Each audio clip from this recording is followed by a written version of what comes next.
तो थोड़ा सा यूपीएससी के बारे में जानेंगे एक दो क्लास में, उसके बाद में फिर हम लोग सब्जेक्ट में मूव करेंगे, ठीक है।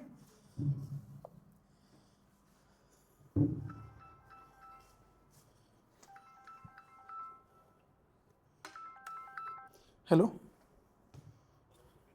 जी बोलिए। अच्छा सर, मैं आपको आधे एक घंटे से कॉल करूँगा, मेरे क्लास में हूँ अभी। जी जी,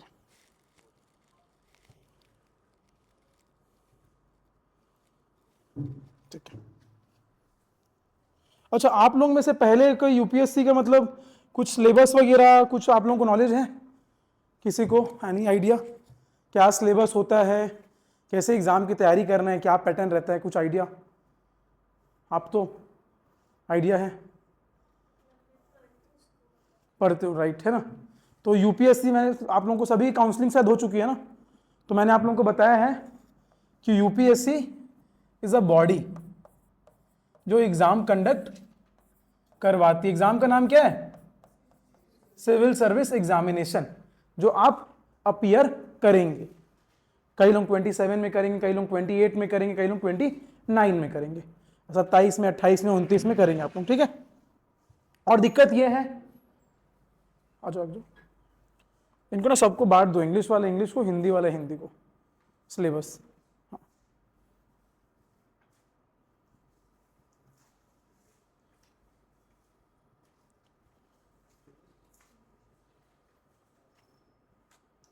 इंग्लिश इंग्लिश देना इनको।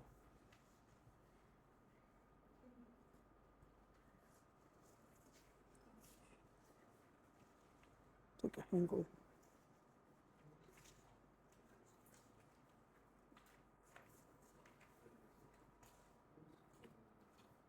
ठीक है। क्या बच गया? हिंदी का एक बच गया, ठीक है। चलिए, तो मैंने आप लोगों को बताया कि सिविल सर्विस एग्जामिनेशन नाम है। आप लोग बचपन से क्लास 6 से लेके क्लास 12 तक के आप लोग सभी ने एनसीईआरटी पढ़ी होगी, सभी ने एनसीईआरटी पढ़ी है, राइट। एनसीईआरटी तो पढ़े होगे, या कोई भी सब्जेक्ट पढ़ रहे होगे तो उसकी स्टैंडर्ड बुक पढ़े होगे। जैसे मान लो मैथ्स पढ़ रहे होगे तो आर.एस. अग्रवाल पढ़ोगे, है ना, आर.एस. अग्रवाल पढ़े होगे, या एस चंद पढ़े होगे, कोई भी एक स्टैंडर्ड बुक पढ़े होगे आप, ठीक है। तो आप देखेंगे जब हम लोग 6 to 12 जब हम लोग स्कूल में थे, when we were in school, हमारा थॉट प्रोसेस अलग था, थॉट प्रोसेस अलग था। और यही चीज आप 6 to 12 की एनसीईआरटी जब आप कॉलेज में पढ़ोगे, अगेन आपका थॉट प्रोसेस अलग होगा। सेम चीज आप स्कूल में पढ़ रहे हो, सेम चीज आप कॉलेज में पढ़ रहे हो, लेकिन आप लोगों की सोचने की शक्ति और आप लोगों की समझने की शक्ति दोनों में क्या होगी? डिफरेंट होगी, ठीक है। यही आप कॉलेज के 3 साल बाद पढ़ोगे तो फिर अगेन आपकी डिफरेंट होगी कि क्या पढ़ना है, क्या इसमें से एक्सट्रैक्ट करना है, क्या मेरे लिए इंपॉर्टेंट है। तो आप लोग देखेंगे तीनों जगह में आप एक ही चीज पढ़ रहे हैं, स्कूल में भी, कॉलेज में भी, इवन आफ्टर कॉलेज भी, लेकिन डिफरेंसेस जो रहेंगे आपके किसमें रहेंगे? आपके थॉट प्रोसेस में। और वही थॉट प्रोसेस आपको किसमें लाना है? एडमिनिस्ट्रेशन में लाना है, मतलब प्रशासनिक सेवा में लाना है अपनी, ठीक है। तो आप देखेंगे आप अपनी जर्नी को कैसे चालू करेंगे। तो हम लोग एकदम बिगिनिंग से करेंगे, क्योंकि आप लोगों का अभी कोर्स चालू हुआ है, तो आप लोगों के पास इनफ टाइम है। आप भी मिरेकल आज से इसी बैच में आना, आपका जो हिस्ट्री है और जो सी सेट आप लोग कर रहे हैं ना, वापस से रिपीट होगा इसमें। तो आप आज से इसी में आना, एकदम फ्रेश बैच चलेगा, ठीक है। तो आप देखेंगे आप लोगों का जो पढ़ने का तरीका होगा वो सबका अलग अलग हो सकता है। आप मान लो हिस्ट्री से चालू किए, आप पॉलिटी से किए, आप ज्योग्राफी से किए, ठीक है, लेकिन अल्टीमेटली पढ़ने वाले वही हो आप लोग। सब पहले एनसीईआरटी बुक कवर करेंगे, सबसे बेसिक फंडा क्या है, आप क्या कवर करेंगे? एनसीईआरटी बुक कवर करेंगे, ठीक है। और चालू करना हिस्ट्री से, क्योंकि थोड़ा सा इंटरेस्ट बन जाता है हिस्ट्री में। उसके बाद फिर पॉलिटी में आना, टेक्निकल सब्जेक्ट में मत आना अभी। टेक्निकल सब्जेक्ट मतलब क्या हो गया? आपका ज्योग्राफी हो गया, भूगोल हो गया, और दूसरा क्या हो गया? इकोनॉमी हो गया। तो ज्योग्राफी और इकोनॉमी में हिस्ट्री और पॉलिटी के बाद आना। पहले आप हिस्ट्री और पॉलिटी से चालू करना अपनी एनसीईआरटी, ठीक है। Once you complete your NCERT, फिर आपको किस पे ध्यान देना है? अपनी स्टैंडर्ड बुक पे ध्यान देना है। और स्टैंडर्ड बुक को किससे अलाइन करोगे आप लोग? अपने क्लास के नोट्स से अलाइन करोगे। मान लो मैं जीडीपी पढ़ा रहा हूं, तो आप लोग जीडीपी का डेफिनेशन देखो किसमें? स्टैंडर्ड बुक में जाके। मैंने जीडीपी में आप लोगों को आधा पेज का नोट्स लिखवाया। आधा पेज का नोट्स आपको किस में से मिलेगा, बुक्स में से मिलेगा। थोड़ा बहुत पॉइंट किस में से मिलेगा, एनसीईआरटी की कॉपी में से मिलेगा। और रहा जो थोड़ा बहुत रहेगा वो आप लोग आंसर देंगे, मतलब टेस्ट सीरीज लेंगे या फिर आप लोग गूगल करके अपने नोट्स को कंप्लीट करेंगे। तो आपके जो नोट्स बनेंगे उसमें एनसीईआरटी भी रहेगा, क्लास के नोट्स भी रहेंगे, स्टैंडर्ड बुक भी रहेगा, गूगल भी रहेगा, और जो आंसर आप टेस्ट सीरीज लेंगे उसका जो निकाला हुआ मटेरियल वो भी रहेगा। तो मतलब आपका पूरा कलेक्शन क्या रहेगा, आपका नोट्स रहेगा, जिसमें आप लोग अपनी तैयारी करेंगे। तो कोई भी टॉपिक होगा तो नोट्स में मार्जिन लेके चलना। मार्जिन लेके चलना मतलब एक पेज का नोट है तो आप लोग एक पेज उसको एक्स्ट्रा रख देना, क्योंकि आपकी जर्नी अभी लंबी होने वाली है। अगर आप लोग गिव अप कर देते हैं 6 महीने में, 8 महीने में तो ठीक है। अगर आप गिव अप नहीं करते हैं तो आप लोगों की लंबी लगभग 3 से 4 साल की लंबी ये जर्नी होने वाली है। ठीक है, तो एक बार यदि आप लोग अपने नोट्स बना लिए तो बार बार आप लोगों को नोट्स बनाने की जरूरत नहीं पड़ेगी। समझ रहे हैं आप बात को? जैसे आप देखेंगे बहुत सारे कलेक्टर्स हैं, अधिकारी हैं जो तैयारी करते हैं, तैयारी कर रहे मतलब वो सर्विस में सिलेक्ट हो चुके हैं। ठीक है, उनको मान लो नीचे का पद मिला, उनको आईएएस आईपीएस बनना था, आईएएस आईपीएस उनको नहीं मिला, उनको नीचे का मिल गया, आईआरएस मिल गया, रिवेन्यू सर्विस मिल गया। तो अब क्या करेंगे, नेक्स्ट ईयर फिर से एग्जाम देंगे आईएएस आईपीएस बनने के लिए, क्योंकि उनको उनकी मनपसंद सर्विस मिली नहीं। अब वो बार बार नहीं पढ़ेंगे, एक बार वो पढ़ चुके हैं, एक बार जब वो आईआरएस बने तो वो पढ़ चुके हैं। अब वो क्या करेंगे, बस पूरे साल भर की करंट अफेयर्स को रिवाइज करेंगे, जो करंट अफेयर मैगजीन है उसको रिवाइज करेंगे। और वो भी कब करते हैं, वो जब एग्जाम आने वाला रहता है उसके 4 महीने पहले अपनी छुट्टी लेके आ जाते हैं और 4 महीने में दिल्ली में आराम से तैयारी करते हैं और 4 महीने में कवर कर लेते हैं, क्योंकि उनमें इतना कैलिबर है। क्यों? क्योंकि वो अपना बेसिक्स पहले कंप्लीट कर चुके हैं। राइट, बेसिक्स कंप्लीट कर चुके हैं, उनको खाली किसकी जरूरत है, करंट अफेयर्स की, और मार्केट में क्या नया चल रहा है। करंट अफेयर दिए, डेली 2-3 दिन में टेस्ट लगाए, उतना इनफ होता है उन लोग के लिए, और उनका निकलता भी है। आप देखेंगे जितने निकाले हैं इस बार यूपीएससी, उनमें से मैक्सिमम लोग आपको क्या मिलेंगे, सिलेक्टेड लोग मिलेंगे, जो ऑलरेडी सर्विस में पहले सिलेक्टेड है। तो आप लोग एक बार तैयारी करोगे, लेकिन बहुत ही जबरदस्त तैयारी करोगे, मतलब कोई टॉपिक छोड़ना नहीं है। छोटा से छोटा टॉपिक, कई टॉपिक बोर लगेंगे आपको, आप लोग एथिक्स पढ़ोगे आपको बोर लगेगा, तो आपको छोड़ना नहीं है, सब चीज को कंप्लीट करना है। तैयारी एक ही बार होगी, बार बार आप क्या करेंगे, उसको खाली रिवाइज करेंगे। ठीक है, तो अगेन मैं आप लोगों को बताता हूं, यूपीएससी सीएससी का एग्जाम है। अभी आप देखेंगे तो एग्जाम होता है, इसमें लगभग कितने लोग फॉर्म भरते हैं, एनी आइडिया? एक एवरेज लगा के चलते हैं, 9 से 10 लाख लोग एग्जाम का फॉर्म भरते हैं।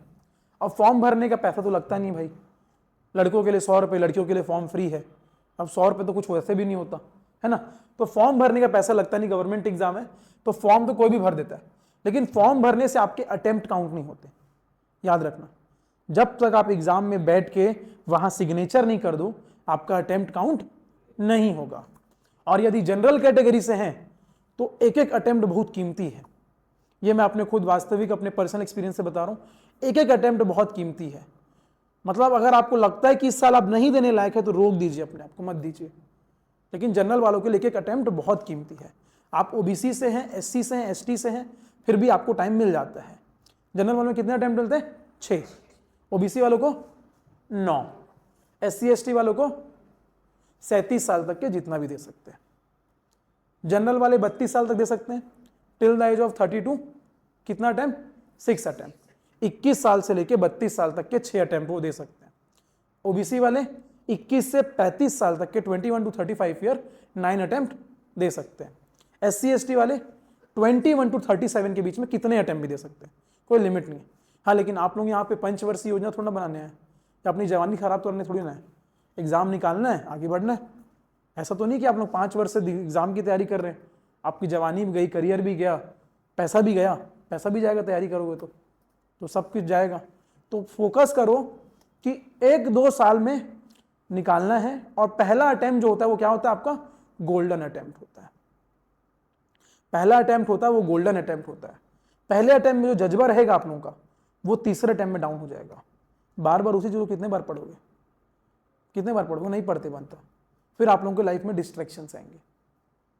पहला अटेम्प्ट जो होगा एकदम शार्प अटेम्प्ट होगा, जिसमें हाईएस्ट पॉसिबिलिटी रहेगी कि आप प्रीलिम्स निकालेंगे। किसमें फंस सकते हैं? मेंस में फंस सकते हैं। ठीक है, लेकिन पहले अटेम्प्ट में प्रीलिम्स निकलना ही है। मतलब इतना अपने आप को क्या करना है, आपको घिसना है, रगड़ना है कि पहले अटेम्प्ट में आपका प्री निकले, राइट। दूसरे अटेम्प्ट में भी रहता है कि पहले अटेम्प्ट में भाई ये एग्जाम सीए का एग्जाम तो नहीं है कि साल में 3 बार हो रहा है, ये exam once in a year होता है।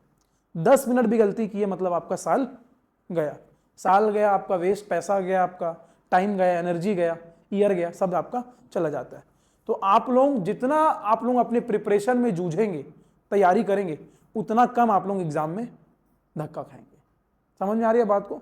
तो आप लोग अगर जिस साल आप लोगों को एग्जाम देना है, लेट सपोज आपको 27 में एग्जाम देना है, तो अभी से 26 से 27 तक के सारे डिस्ट्रैक्शन भूल जाइए, अपने आप को फोकस करके एग्जाम में लगा दीजिए, क्योंकि एक बार आप बन गए ना, उसके बाद में फिर sky is the limit.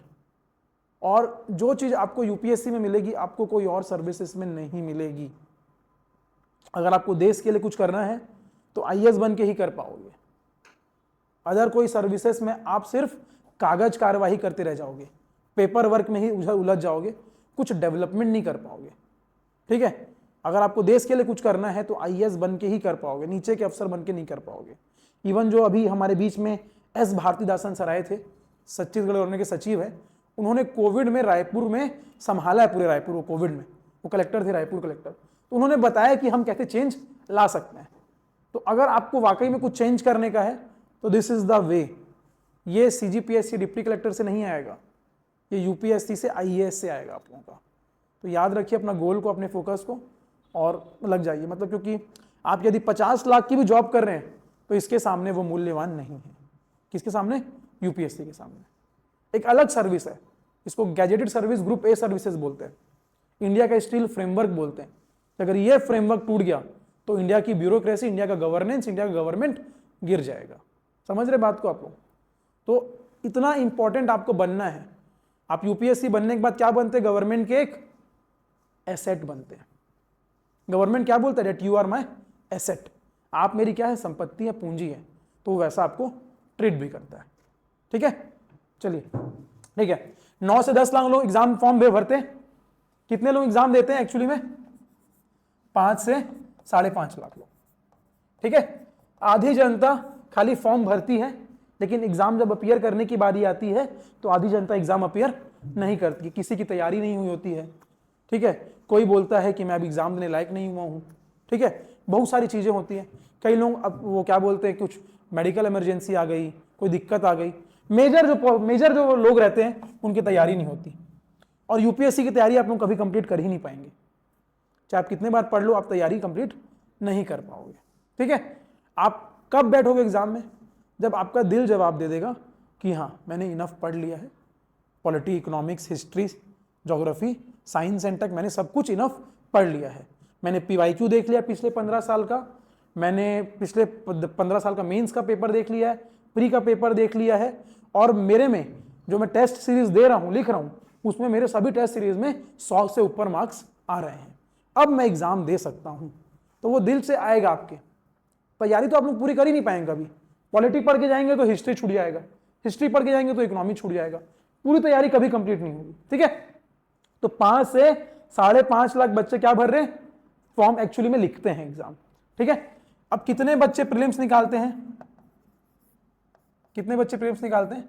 Let suppose 900 से 1000 की वैकेंसी आती है, हर साल 900 से 1000 की वैकेंसी आती है।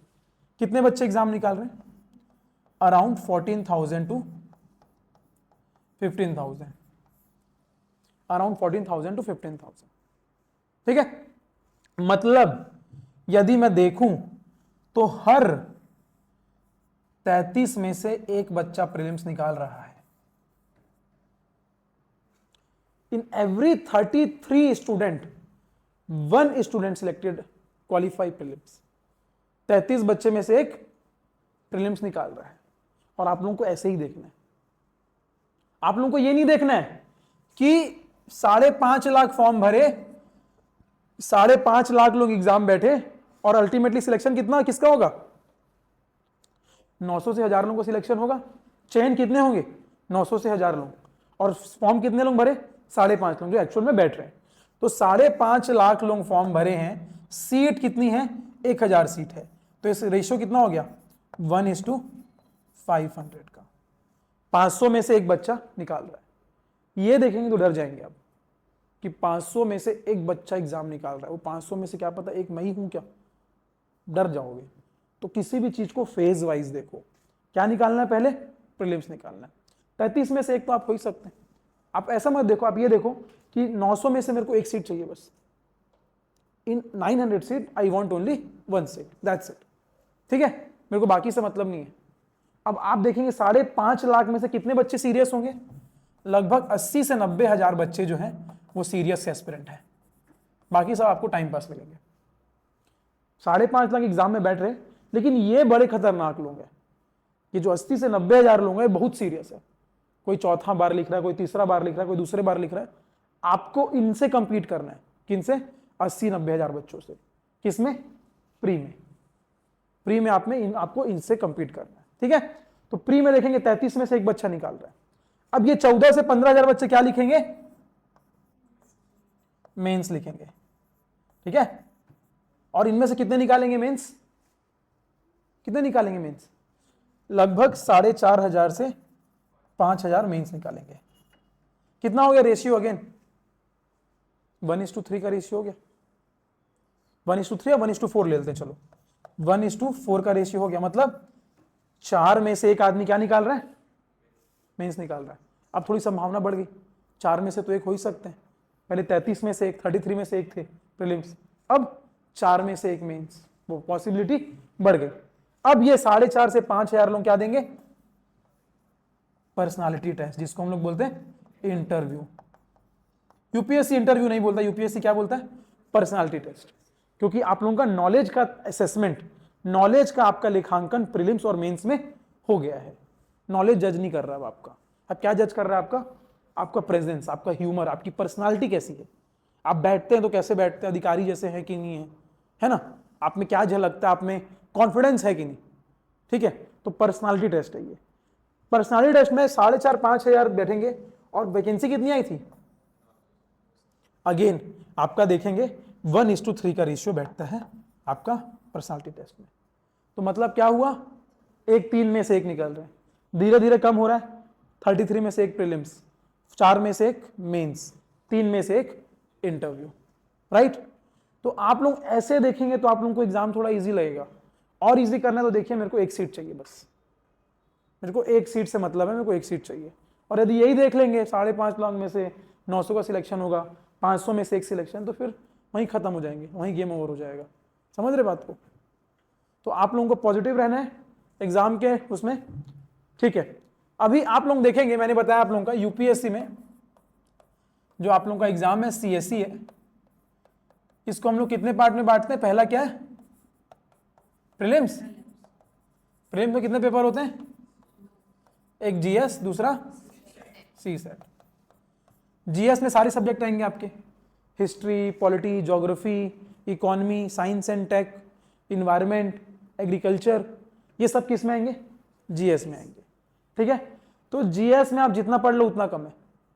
और करंट अफेयर्स भी रहता है इसमें, मिसलेनियस क्वेश्चन भी रहता है। लास्ट ईयर यूपीएससी स्पोर्ट्स के क्वेश्चन दे दिया। तो इसमें आप लोगों को जीएस में पिछले 5 साल के ट्रेंड के हिसाब से 90 से 95, 90 to 95 लाना होता है आउट ऑफ 200। देखिए, ये मैं इतने साल से इस प्रिपरेशन में हूं, मुझे याद हो गया। आप लोगों को अभी याद होने में थोड़ा टाइम लग सकता है। हो सकता है आप लोगों को मेंस में कितने पेपर हो, कौन कौन सा सब्जेक्ट हो, टाइम लग सकता है। लेकिन आप लोगों को जो ये मिला है ना, एक बार दिखाना सिलेबस अपना, आप लोगों को ये जो मिला है ना, ये आप लोगों की स्टडी टेबल के सामने रहेगा। क्या स्टडी टेबल के सामने रहेगा आपका? ये, जिसमें से पहला आप लोगों का ये रहेगा GS paper 2, GS paper 3, GS paper 4 और जीएस पेपर 5। ये आप लोगों के 4 जो पेपर हैं, जीएस पेपर 1, 2, 3, 4, ठीक है, ये चारों आप लोगों के नजरों के सामने रहेगा हमेशा। मतलब आप जहां भी स्टडी टेबल, आप लाइब्रेरी में पढ़ रहे हैं, आप अपने रूम में पढ़ रहे हैं, तो ये पेज को आप लोग चिपका के रखोगे। ये वाला पेज हो गया जहां जीएस पेपर 1 थोड़ा बहुत यहां चला गया, थोड़ा बहुत यहां चला गया, तो इसको भी चिपका लेना, इसको चिपकाना। पेपर 1, पेपर 2, पेपर 3 और पेपर 4, ये इसको आप लोगों को याद रखना है। मतलब 4 पेज आप लोगों को चिपकाना है और आप लोगों को डेली क्या करना है? इसको बस पढ़ना है। आप लोगों को याद नहीं करना है, बस डेली देखना है, एक बार पढ़ लिए निकलते निकलते, हाँ current event of national, history of India, India and world geography, बस समझना नहीं है, बस डेली क्या करना है, उसको पढ़ना है, रोट लर्निंग करनी, देके निकल जाना है, 2 मिनट पढ़ो इनफ होगा।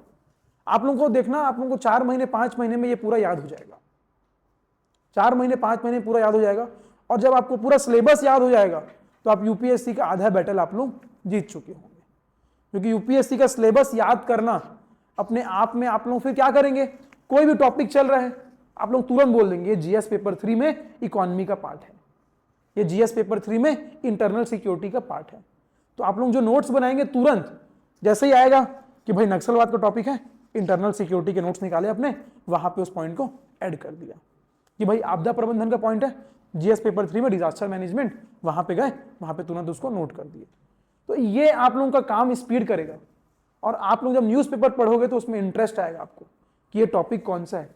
आप न्यूज़पेपर में सबसे पहले क्या आइडेंटिफाई करोगे कि ये कौन से पेपर का पार्ट है, ठीक है।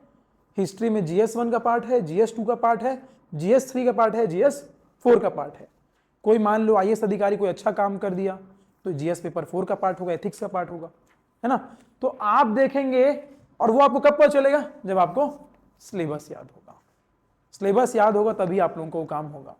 तो जहां भी पढ़ेंगे 4 पेज को अपने चिपका के आप लोग रख लीजिए, paper 1, paper 2, paper 3, paper 4, through out your journey, ठीक है, ठीक है। तो 90 to 95 चेक इसमें आपको जीएस में कितने नंबर का पेपर होता है, 200 नंबर का। नंबर ऑफ क्वेश्चन कितने होते हैं इसमें, 100 क्वेश्चन होते हैं। कितने क्वेश्चन होते हैं, 100, और हर क्वेश्चन कितने नंबर का हुआ, 2 मार्क्स का। इन एवरी क्वेश्चन कितने मार्क्स हुआ, 2 मार्क्स के, ठीक है। और इसका नेगेटिव कितना होगा, 1/3, ठीक है, मतलब 0.67, ठीक है, 1/3 नेगेटिव होगा, 1/3 नेगेटिव होगा। अगर आपका कोई भी एक क्वेश्चन गलत होता है तो आपका 0.67 मार्क्स कटेगा, मतलब 3 क्वेश्चन गलत कर दोगे तो 1 क्वेश्चन का मार्क्स पूरा कट जाएगा आपका। क्लियर है, 1/3 नेगेटिव होता है, हर एक क्वेश्चन 2 नंबर का होता है, ये क्लियर है। आप लोगों को बार बार शायद ये क्लास नहीं होगी जहां पे आपको पूरा एकदम सिलेबस वगैरह बताया जा रहा है, हो सकता है आपके पास रिकॉर्डिंग होगी इसकी, तो आप लोग रिकॉर्डिंग में देख सकते हैं बार बार, लेकिन बार बार सिलेबस बताना वो थोड़ा टफ टास्क होगा, क्योंकि सिलेबस भी पढ़ाना है आप लोगों को आगे, है ना। तो आप लोग अच्छे से देखेंगे, और कोई डाउट होगा तो पूछ लीजिए, कोई डाउट है आप लोगों को सिलेबस से रिलेटेड तो आप लोग पूछ सकते हैं, ठीक है। ये समझ में आप लोगों को, ठीक है। दूसरा पेपर होता है CSAT का, कितने नंबर का होता है ये, हाँ, ये भी 200 नंबर का होता है, और इसमें पास करने के लिए कितना चाहिए, 1/3 चाहिए, मतलब 66.67 चाहिए आपको, ठीक है, 1/3 चाहिए। अब मैं आपको एक इंटरेस्टिंग फैक्ट बताता हूं, last to last year all India rank 2 Garima Lohia, all India rank 2 Garima Lohia. जो गरिमा लोहिया थी वो मेरे खास, मतलब मेरे बेस्ट फ्रेंड, जिसके साथ में मैं तैयारी करता था दिल्ली में, दिवाकर लोहिया, उसकी बहन थी, मतलब बहन है, जिंदा अभी भी, कलेक्टर है वो, तो वो मेरे फ्रेंड की बहन है। तो आप यकीन नहीं करेंगे, उसका फर्स्ट अटेम्प्ट था, फर्स्ट अटेम्प्ट में उसका प्रीलिम्स में इसमें 110 नंबर आ रहा था, she did not qualify CSAT, ठीक है। और वो IAS कब बनी, all India rank second attempt में बनी। सेकंड अटेम्प्ट में वो क्या थी, ऑल इंडिया रैंक 2, मतलब सेलिब्रिटी, 1 2 3 4 मतलब सेलिब्रिटी। तो वो ऑल इंडिया रैंक 2 थी गरिमा लोहिया। उसका पता है CSAT में कितना आया था सेकंड अटेम्प्ट में, आप लोग मानेंगे, ऑल इंडिया रैंक 2 CSAT में 68, मतलब जस्ट पास, 66.67 चाहिए, उसका स्कोर कितना है 68, और वो है क्या, ऑल इंडिया रैंक 2। मतलब जो 700 रैंक लाया होगा ना, उससे पूछोगे ना CSAT में कितना है, तो बोलेगा मेरा 110 नंबर आया था। तो आप सोच लो लेवल ऑफ अनसर्टेनिटी, कि मतलब किस लेवल पे चल रहा है, क्या गेम चल रहा है। मतलब आप लोग, उसका GS भले ही कितना अच्छा हो, CSAT में वो बहुत स्ट्रगल कर रही थी, ठीक है। और वो ऑल इंडिया रैंक 2 है, उसका मेंस में कमांड काफी अच्छा था, राइटिंग एबिलिटी काफी अच्छी थी उसकी, तो उसने मेंस क्वालिफाई कर लिया, है ना। तो आप लोग देखेंगे आपको इक्वली इंपॉर्टेंट सी सेट में भी देना है। सी सेट में तैयारी अभी नहीं करना है, जिस भी साल आप लोग अटेम्प्ट करेंगे उसके अटेम्प्ट के 6 महीने पहले आप लोग मैथ्स पढ़ लीजिए बस थोड़ा सा। सी सेट कोई बहुत बड़ा वो नहीं है, और इंजीनियर वालों के लिए तो कुछ भी नहीं है, बहुत ईजी पेपर आता है आप लोगों को, लेकिन इतना भी नहीं कि उसको अंडरमाइन कर रहे हैं, बिना पढ़े दे रहे हैं। बहुत लोग करते हैं। बहुत लोग कौन कर सकते हैं? जो आईआईटी से हैं, जो आईआईटी से हैं, जो बहुत ज़्यादा मोटिवेटेड है, कॉन्फिडेंट है, उन लोग भी 1-2 बार डूब चुके हैं, आईआईटी वाले भी डूब चुके हैं। तो आप सोच लो, आप लोगों को भी मेहनत करना है इसमें। तो इसको पहले आप ले सकते थे, आज से 4 साल 5 साल पहले इसको आप लोग हलवे में ले सकते थे, लेकिन अभी नहीं ले सकते। आपको इसके लिए भी मेहनत करनी है। 1/3 चाहिए, 66.67 चाहिए आउट ऑफ 200। इसमें कितने नंबर ऑफ क्वेश्चन आते हैं? 80 क्वेश्चन आते हैं। जैसे इसमें कितने क्वेश्चन थे? 100 क्वेश्चन थे। इसमें कितने क्वेश्चन आते हैं? 80। पर क्वेश्चन कितना मार्क्स होता है? निकाल लो ना, 200 नंबर का पेपर होता है, 80 क्वेश्चन, तो पर क्वेश्चन कितना होगा? 2.5 नंबर का होगा। हाँ, पर क्वेश्चन कितना होगा? 2.5 मार्क्स। ठीक है। और नेगेटिव कितना? Again 1/3 negative. 2.5 का 1/3 कितना होता है? 0.83। ठीक है, 0.83 आपका क्या है? नेगेटिव है, और ये आपका 2.5 मार्क्स आपका पॉजिटिव है। ठीक है, मतलब कुल मिला के यदि आप 27 क्वेश्चन सही कर देते हैं, 27 क्वेश्चन आप सही कर देते हैं 80 में से, तो आपका पेपर निकल जाता है। किसका? सी सेट का। ठीक है, बट ऐसा तो है नहीं कि आप 27 के 27 ही करके जाएंगे। ये तो है नहीं कि आपको पूरा का पूरा ही सही होगा, ये तो कहीं नहीं लिखा है। तो मैक्सिमम क्या करेंगे आप लोग? 45 प्लस का टारगेट करेंगे। सेफ रेंज में रहेंगे। सेफ रेंज क्या बोलता है? 45 प्लस आपका अटेम्प्ट होना चाहिए। ठीक है, 40 से नीचे रहोगे तो लड़खड़ाओगे। क्यों लड़खड़ाओगे? 8-9 क्वेश्चन गलत हो जाएगा, तो मार्जिन ऑफ एरर कम हो जाएगा। समझ रहे बात को? लेट्स सपोज आपने किया 40 क्वेश्चन आपने अटेम्प्ट किया, अब 40 में से आपके 10 क्वेश्चन गलत हो गए, 10 क्वेश्चन गलत हो गए, तो आप वैसे ही गेम से बाहर हैं। गेम से आप क्या हैं? बाहर हैं। 40 में 10 गलत हो गए, आपके सही कितने हुए? 30 सही हुए। अभी 10 का नेगेटिव भी तो कटेगा, कि 10 नंबर जो थे उसका नेगेटिव भी तो कटेगा। तो 3 क्वेश्चन में एक क्वेश्चन, मतलब 3 गलत होने पे 1 कट रहा था। यहाँ पे 9 में 3 गया, 3 अगर हम लोग काटेंगे कितना बच गया? 27 क्वेश्चन। हमको पास करने के लिए एग्जैक्टली कितना चाहिए था? 27 क्वेश्चन, बल्कि यहाँ पे हमारा गलत कितना है? 10, और हम लोगों ने काटा कितना? सिर्फ अभी 3 क्वेश्चन, मतलब 9 क्वेश्चन के हिसाब से 1 क्वेश्चन अभी भी बच गया। तो 0.83 इसमें से और माइनस करेंगे, जितना भी इसका स्कोर आएगा, तो आप गेम से बाहर है। ठीक है, सोचो आप लोग 40 अटेम्प्ट करने के बाद में भी अगर आपका 10 गलत है तो आप लोग क्वालिफाई नहीं कर पाए। तो बेटर है 45 प्लस अटेम्प्ट करने की अपन कोशिश करेंगे पेपर में। वो उसकी स्ट्रेटेजी अब सी सेट पढ़ेंगे तब उसको अपन देखेंगे। यहां तक क्लियर है आप लोगों का? क्लियर है प्रॉपर? ठीक है, अभी आप लोग सब लोग एक काम करेंगे, आप लोग नोटबुक ऐसे डायरी टाइप का नहीं बनाएंगे, और इस टाइप का लाइनिंग वाला भी नहीं बनाएंगे। ठीक है, आप लोगों का जो नोटबुक होगा वो प्लेन कॉपी होगा, जैसे दिखाइए आपका प्लेन है। हाँ, आप लोगों का जो नोटबुक होगा ऐसा होगा, इस टाइप का नोटबुक होगा। चालू कर दीजिए अब इसमें, लाइनिंग भूल जाइए, अब लाइफ से ही निकाल दीजिए लाइनिंग को। इस टाइप का पेपर होगा अब आप लोगों का। ठीक है, और कोशिश करना हर सब्जेक्ट की थोड़ी सी मोटी होनी चाहिए। ये तो बहुत पतली है, आप लोगों की थोड़ी मोटी होनी चाहिए। हिस्ट्री हो, पॉलिटी हो, इकोनॉमी हो, थोड़ी मोटी बुक रखना अपनी, ताकि एक ही चीज में आपका बुक तो वैसे आप लोगों की 2-3 बन जाएंगी, नोट कंप्लीट होते होते आप लोगों की 2-3 नोट्स बन जाएंगी, लेकिन आप लोग कोशिश करना कम से कम इतनी मोटी होनी चाहिए। ठीक है, ये पतली वाली किस में आ जाएगी? इंटरनल सिक्योरिटी में काम आ सकती है, जो एकदम छोटा पार्ट है ना, तो उसमें ये सब काम आ सकती है। समझ में आप लोगों को? क्योंकि आप लोग अभी से प्रैक्टिस डालेंगे ना अपना लिखने का, क्योंकि आप लोगों को मेंस में ऐसे ही खाली कोरे वाली वो मिलती है, कोरा वो ब्लैंक पेज रहता है जिसमें आपको लिखना होता है। तो आप लोग अभी से प्रैक्टिस डालेंगे तो क्या होगा? आप लोग लिखते लिखते ऐसे जाएंगे, कई लोग ऐसे जाएंगे, कई लोग ऐसे जाएंगे, डांस कर रहे होंगे ऐसे ऐसे, तो ना वो तब आएगा, टाइम के साथ आएगा। जब बार बार आप लोग लिखते जाओगे ना, नोट्स बनाते जाओगे ना, तो एक अलाइनमेंट आपका आ जाएगा, दोनों लाइन के बीच में गैप समझ में आ जाएगा। एक लाइन में आपके कितने वर्डिंग्स हो रहे हैं, 1 2 3 4 5 6, दोनों के बीच में गैप्स भी अच्छे होने चाहिए, आपकी राइटिंग भी समझ में आनी चाहिए। तो आप लोगों का धीरे धीरे धीरे धीरे क्या होगा? हैबिट डेवलप होगा। ये बहुत छोटी बात है बट बहुत इंपॉर्टेंट बात है, मतलब ठीक है, एकदम माइन्यूट बात है लेकिन बहुत इंपॉर्टेंट बात है, जो कि आप लोगों को बाद में समझ में आती, कई लोग बताते भी नहीं है, मतलब है ना, लेकिन आप लोग इस पर ध्यान देंगे, बहुत इंपॉर्टेंट है ये। तो ब्लैंक पेज वाली कॉपी रखेंगे हर चीज के लिए। अपने नोट्स भी बना रहे हैं, करंट अफेयर से नोट बना रहे हैं, न्यूज़पेपर से नोट बना रहे हैं, गूगल से नोट बना रहे हैं, क्या करेंगे, ब्लैंक पेज वाली कॉपी रखेंगे फॉर एंटायर यूपीएससी। ठीक है, coming back to mains, pre का मैंने बता दिया। मेंस में क्या होता है, सबसे पहले आपका जीएस पेपर 1, जिसमें सब्जेक्ट कौन कौन से होते हैं, बताओ मेरा कल, याद नहीं हुआ, ट्राई करो। History,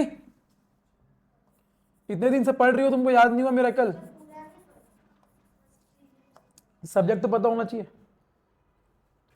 history, geography and society. ठीक है, ये किसका पार्ट है, जीएस पेपर 1 का पार्ट है। और मेंस में कितने क्वेश्चन आते हैं आपके, मेंस में कितने क्वेश्चन आते हैं आपके, 20 क्वेश्चन आते हैं। कितने क्वेश्चन आते हैं, 20 क्वेश्चन आते हैं। हर एक क्वेश्चन, इसमें से 10 क्वेश्चन जो रहता है वो 10 मार्क्स का रहता है, जिसकी वर्ड लिमिट होती है कितनी, 150, 150 वर्ड में आपको लिखना होता है। 10 क्वेश्चन 10 मार्क्स का होता है, जिसको आपको कितने में, 150 वर्ड्स में लिखने होते हैं। अगले 10 क्वेश्चन 15 मार्क्स का होता है, जिसके लिए वर्ड लिमिट कितनी होती है, 250। ठीक है, 10 मार्क्स 150, 15 मार्क्स 250। ठीक है, 10 इंटू 10 100, 15 इंटू 10 150, दोनों को मिलाएंगे कितना हो जाएगा, 250। आप लोगों का मेंस का पेपर कितने नंबर का होता है, 250 नंबर का आप लोगों का पेपर होता है। क्लियर है, 250 नंबर का पेपर होता है, 10 मार्क्स के 10, 15 मार्क्स के 10, 150 वर्ड एंड 250 वर्ड। 150 वर्ड में you have to write 2 pages, 250 word में you have to write 3 pages. ठीक है, और अगर अच्छा स्कोर करना है तो लगभग एवरेज स्कोर जो आते हैं, किसी के 120 बहुत अच्छा स्कोर आता है, 120 is a good score out of 250। ठीक है, 100 110 आ रहा है एवरेज, 80 90 आ रहा है, तो आप बाकी लोगों से अलग हो जाते हैं। ठीक है, तो आप लोगों को देखेंगे हर पेपर में 100 110 के अराउंड आप लोगों को स्कोर करना रहता है, वो अलग हर साल का डिपेंड, अलग अलग क्राइटेरिया रहता है। आप लोगों को ये समझना है मेंस का marking pattern, paper 1, paper 2, paper 3, paper 4 में कॉमन रहता है। ठीक है, जीएस पेपर 1 ये हो गया। चाहे तो आप लोग लिख सकते हैं, कॉपी में नोट कर सकते हैं। जीएस पेपर 2 में क्या क्या आता है,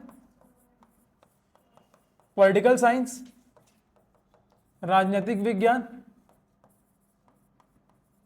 गवर्नेंस और कॉन्स्टिट्यूशन, इसी में आ गया, पॉलिटिकल साइंस में कॉन्स्टिट्यूशन आ गया, गवर्नेंस और इंटरनेशनल रिलेशन और सोशल जस्टिस, सामाजिक न्याय।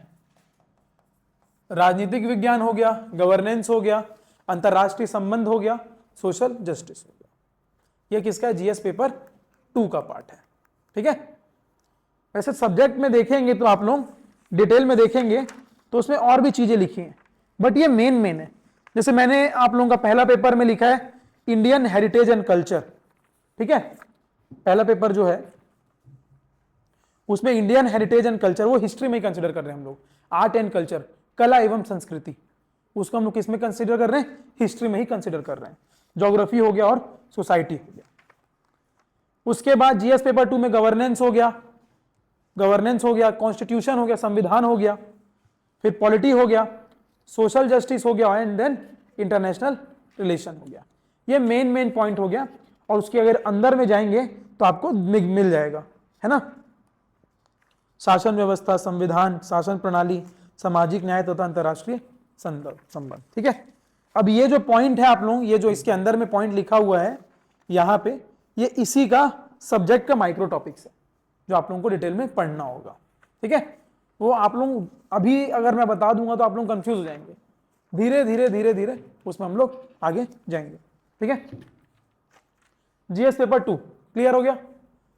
सेम होगा, ये भी कितने नंबर का होगा, कितने नंबर का, 250 नंबर का। Again paper 1, paper 2, paper 3, paper 4, paper 5, paper 6, paper 7, पूरा कितने नंबर का होगा, 250 नंबर का होगा। ठीक है, पेपर 3 कौन कौन सा है, economy, environment, space science and technology, internal security, disaster management. ठीक है, मेन है ये। अर्थव्यवस्था हो गया आपका, पर्यावरण हो गया आपका, साइंस एंड टेक्नोलॉजी, विज्ञान एवं तकनीक, इंटरनल सिक्योरिटी आंतरिक सुरक्षा, डिजास्टर मैनेजमेंट आपदा प्रबंधन, ये सारे पॉइंट्स आपके हो गए। ठीक है, जीएस पेपर 4 ये क्या है, एथिक्स, इंटीग्रिटी एंड एप्टीट्यूड। आप में इंटीग्रिटी है मिरेकल, नहीं है क्योंकि आप हर क्लास में नहीं आती, ईमानदार नहीं हो आप, अब आओगे।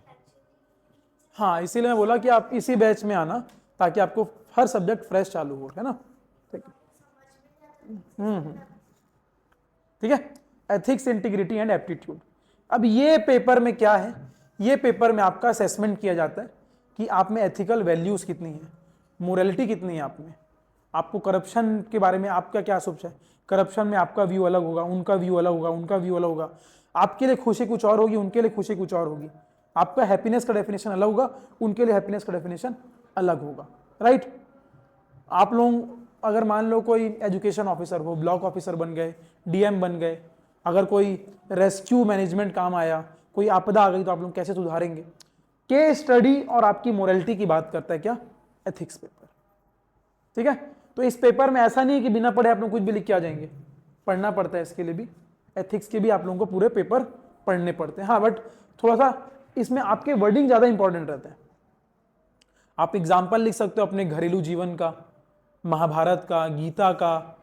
ठीक है, आप लोग एग्जाम्पल लिख सकते हो, रामायण से एग्जाम्पल लिख सकते हो, अच्छे अच्छे जो एग्जाम्पल है, तो आप लोग कहीं से भी ला सकते हैं, जो आप लोग अपने देखते हुए आ रहे हैं, किसी न्यूज़पेपर में पढ़ लिए, कोई अधिकारी कोई अच्छा काम किया, ठीक है, उसके बारे में लिख सकते हैं आप लोग, कोई पॉलिटिकल फिगर के बारे में लिख सकते हैं, तो ये सब आपके एथिक्स पेपर में रहता है।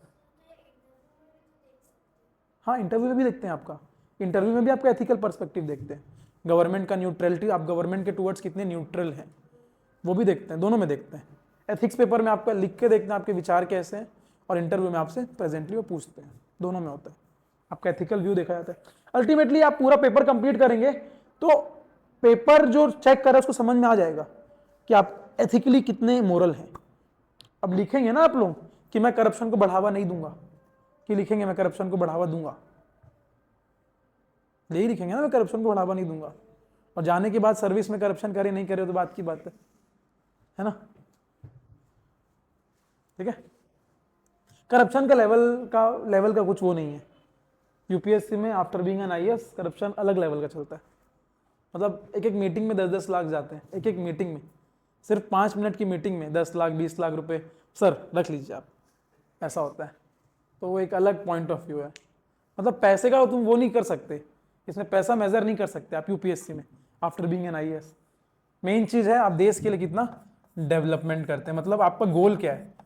अगर मैं आपको बोलूं आपको एग्जाम में, आप जो एग्जाम की तैयारी कर रहे हैं मम्मी पापा के फोर्स से कर रहे हैं, मत करो, किसी पापा मम्मी दादा दादी के फोर्स से कर रहे हैं, मत करो, आपके दिल से आना चाहिए, पैशन होना चाहिए आप में कि भाई मेरे को पैशन है, कुछ जज्बा है करने का, या फिर ये कर रहे हो मेरे को सरकारी नौकरी चाहिए, मत करो भाई, सरकारी नौकरी चाहिए, और भी बहुत सारे एग्जाम है, और भी बहुत सारे एग्जाम है छोटे मोटे, बैंकिंग एसएससी दे दो, और भी आप दूसरे पीएससी वगैरह दे दो।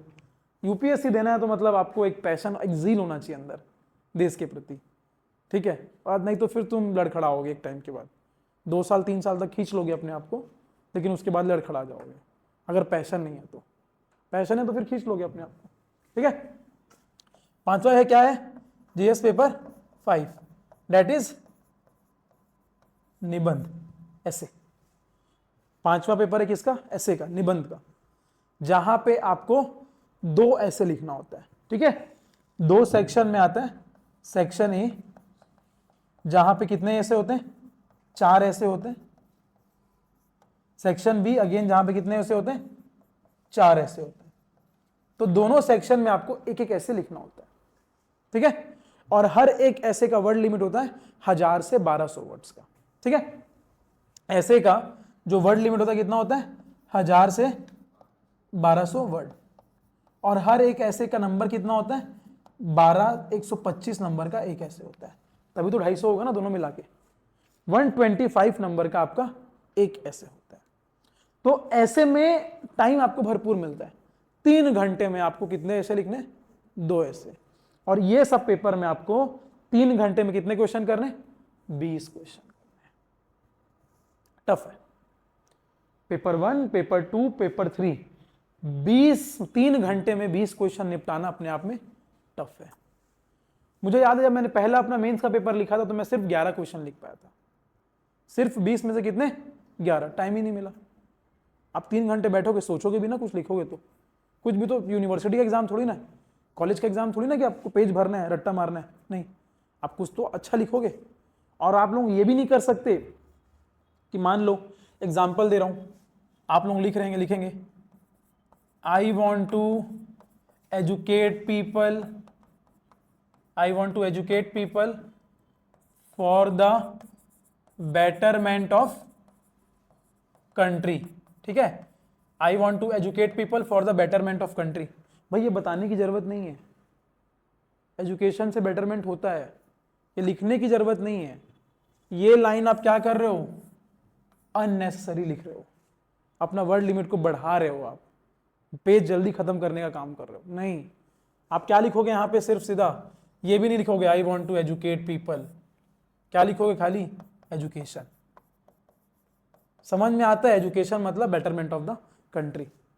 तो आप लोगों को जो आप लोग कॉलेज वगैरह में लिखते हो खींचा तान करके, वो नहीं करना है आपको। आपको सटीक लिखना है, सटीक। मतलब जो 2 लाइन को आप 1 लाइन में निपटा सकते हो तो उसको 1 वर्ड में निपटाओ। ठीक है, जैसे मान लो ये हो गया कि सेंट्रल गवर्नमेंट ने स्टेट गवर्नमेंट को पैसा दिया, अब स्टेट गवर्नमेंट ने डिस्ट्रिक्ट गवर्नमेंट को पैसा दिया, अब डिस्ट्रिक्ट गवर्नमेंट ने पंचायत को पैसा दिया। अब इतना लंबा चेन लिखने की वजह आप क्या लिखोगे? सीधा डिसेंट्रलाइजेशन लिख दो उसको। इतना लंबा लिखोगे आप लोग, पूरा 2 लाइन में तो जाएगा ही आपका। Centre state, state district, district panchayat, 2 line जाएगा। अब वो सबको काट के आप क्या लिखोगे? खाली डिसेंट्रलाइजेशन। बस समझ में आ जाएगा सामने वाले को क्या कहना चाह रहे हैं, है ना? तो आप लोगों को 250 वर्ड 150 वर्ड लिखना है, सटीक लिखना है, कुछ भी ऐसे लिख के नहीं आना है। तो मेरा पहला 11 आंसर गया था, फिर 2-3 टेस्ट के बाद वो 13 to 14 आया, फिर 16 में आके मैं रुक गया, मतलब 20 में कंप्लीट ही नहीं कर पा रहा था। तो फिर मैंने अपने मेंटोर से बात की, अपने फ्रेंड से बात की कि बढ़ाऊं कैसे इसको। 16 में रुक जा रहा है, मतलब 3 घंटे में 16 से ऊपर जा ही नहीं रहा है पेपर। तो सब लोग वही बोले कि अपनी मतलब लिखते लिखते सोचना है आपको, आपके पास समय नहीं है कि आप सोचो अलग से मेंस पेपर में। जैसे ही क्वेश्चन आया आपके सामने, लिखते लिखते आपको सोचना है कि आपको क्या लिखना है पेपर में, क्योंकि आपके पास समय नहीं मिलता। 3 घंटे में 20 क्वेश्चन अगर आप पूरा पेपर में कर दिए 1 2 3 4 5, तो आप मान के चलिए आपका मेंस क्वालिफाई हो रहा है। अगर आप पूरा पेपर सॉल्व करके आते हो तो 99% चांस है कि आपका मेंस क्वालिफाई हो रहा है, जो कि होता नहीं है। और पेपर 3 घंटे कंटिन्यू लिखना है आपको, एक दिन में 2 पेपर है। कई लोगों का तो हाथ का 12 बज जाता है, सलाइन वगैरह लगवाना पड़ता है ना? तो होता है एक्चुअल में बहुत लोगों को। आप लोग एस्पिरेंट देखे होंगे, कोई एस्पिरेंट एक सीरीज आई है उसमें देखेंगे तो आप देखेंगे कि वो सलाइन लगा के लिख रहा होता है। तो बहुत से केसेस आते हैं, बुखार हो जाता है, बीमार हो जाते हैं, गर्मी का टाइम होता है, ठीक है? तो बहुत सारे फैक्टर्स होते हैं। पेपर कंप्लीट करना is a tough task UPSC में, मेंस के पेपर में। जैसे पीएससी सीजीपीएससी की बात करें तो उसमें फैक्चुअल होता है, 10-20 वर्ड्स का, 40 वर्ड्स का, ईजी हो जाता है, फैक्चुअल क्वेश्चन है। बट यहाँ पे आपको क्या लिखना है? 150 वर्ड्स में, 250 वर्ड्स में, और कुछ भी नहीं लिखना है, ठीक है? वो खैर आप लोगों को समझ में आ जाएगा, जब आप आंसर राइटिंग करेंगे ना तो धीरे धीरे समझ में आ जाएगा। पेपर नंबर 6 और 7 क्या होगा? ऑप्शनल का पेपर होगा। 6 और 7 क्या होगा? ऑप्शनल। आपको कोई भी एक सब्जेक्ट को क्या करना पड़ेगा? ऑप्शनल के रूप में चुनना पड़ेगा। टोटल यूपीएससी में 43 सब्जेक्ट हैं ऑप्शनल के, कोई भी सब्जेक्ट आप चूज कर सकते हैं अपने हिसाब से, ठीक है। और सब्जेक्ट वो चुनेंगे जिसमें आपको इंटरेस्ट है, ठीक है। सभी सब्जेक्ट मिल जाएंगे, किसी को हिस्ट्री में इंटरेस्ट है, किसी को ज्योग्राफी में इंटरेस्ट है, ठीक है। तो आप लोग सब्जेक्ट ऐसा चुनना। और दूसरी बात, सब्जेक्ट अभी नहीं चुनना है आप, अभी तो आप लोग कोई नहीं अगले साल एग्जाम देने वाले, सब 28 वाले हैं, कई 29 वाले भी होंगे, है ना, 28 29 वाले। तो जिस साल मान लो आप लोगों को 2028 में एग्जाम देना है, तो आप लोग 2027 में सितंबर से ऑप्शनल चालू करेंगे, समझे आप बात को। अगर आपको 28 में एग्जाम देना है तो 2027 में सितंबर से आप लोग चालू करेंगे, सो डैट आप लोग दिसंबर आते आते तक अपना ऑप्शनल निपटा लें और जनवरी से फिर से आप लोग एग्जाम 2028 की प्रीलिम्स में लग जाए, समझे आप बात को। 4 महीने में आपको क्या करना है, ऑप्शनल निपटाना है, सितंबर अक्टूबर नवंबर दिसंबर, 4 महीने में ऑप्शनल निपटा दिए, एक बार कर लिए ऑप्शनल, अब उसको कब देखेंगे, प्री निकलने के बाद में देखेंगे, ठीक है। अब जनवरी से सितंबर से दिसंबर ऑप्शनल देखेंगे, और जनवरी से क्या करेंगे हम लोग, प्रीलिम्स में लग जाएंगे 2028 के। प्रीलिम्स नहीं निकलेगा तो ऑप्शनल क्या करोगे, कुछ नहीं कर पाओगे। एक मेरा फ्रेंड है, मेंस की तैयारी बहुत करता था वो, आज तक प्री नहीं निकला उसका, उसके नोट्स अच्छे हैं, नोट्स उसके मार्केट में बिकने लग गए, हम लोग भी काफ़ी नोट्स उसके, बट उसके नोट्स उसके लिए काम नहीं आए कभी, वो प्री ही निकाल के खुश होता था, मतलब प्री नहीं निकाल पाया आज तक के, तो मेंस लिख ही नहीं पाया वो कभी। तो आप लोग जब तक प्री नहीं निकाल पाओगे मेंस कैसे लिखोगे। और सबसे बड़ा हर्डल्स क्या है, प्रीलिम्स हर्डल्स है। मैंने बताया था 33 में से एक बच्चा, मेंस में फिर भी 4 में से 1 निकल रहा है, इंटरव्यू में 3 में से 1।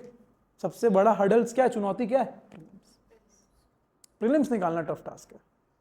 प्रीलिम्स में क्या कर रहे हो आप, कचड़े को हटा रहे हो। 5.5 लाख बच्चे थे, उसमें से 15,000 बच्चे ही हैं जो रिसाइकल होने लायक हैं, बाकी सब क्या है, कचड़ा है, इनको फेंकना है निकाल के, समझ रहे हो बात को। तो वो कचड़ा में से आपको फाइन कैसे बनोगे, फाइन पार्टिकल्स कैसे बनोगे, वो आप लोगों को देखना है भाई।